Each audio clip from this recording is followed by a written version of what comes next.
এই যে এখানে এই গোল গোল দেখতে পাচ্ছেন লাড্ডুর মতো, এগুলো হচ্ছে ডাইলের বড়ি, এগুলো হচ্ছে মাসকালাই।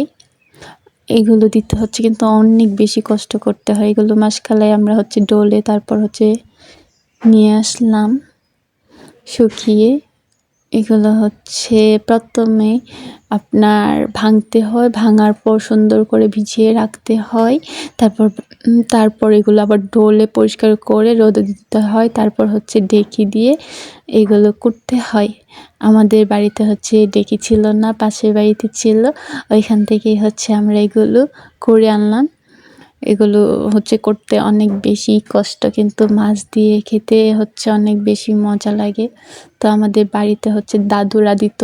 তো আমার দাদু তো এখন আর বেঁচে নেই, তো দাদুর ঐতিহ্য ধরে রাখার জন্য হচ্ছে আম্মু অনেক দিন পর এই বড়িটা হচ্ছে দিচ্ছে। তো দিতে যেহেতু অনেক কষ্ট হয় তাই দেওয়া হয় না, প্রায় হচ্ছে 4-5 বছর পর দেওয়া হচ্ছে, অনেক কষ্ট করে। এই যে দেখতেই তো পাচ্ছেন কত কষ্ট করে করতে হয়। এইগুলো কুটে আমরা তারপর হচ্ছে বাড়িতে নিয়ে যাব।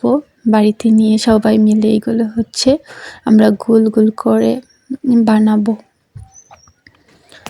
এই যে দেখছেন এগুলো এখন হচ্ছে আমরা বাড়িতে নিয়ে আসলাম, তুলে নিব। এগুলো তুলে নিয়ে এখন এগুলো আমরা বাড়িতে নিয়ে আসলাম।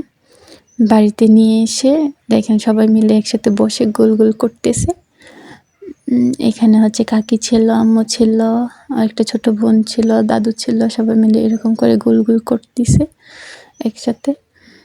এগুলো গোল গোল করে হচ্ছে রোদে শুকাতে হবে। শুকানোর পর হচ্ছে মাছ দিয়ে, বড় মাছ দিয়ে ঝোলের তরকারি রান্না করার সময় যদি এই বড়িগুলো দেওয়া হয় অনেক সুন্দর একটা সেন্ট আসে, আর খেতেও কিন্তু অনেক বেশি মজা হয়।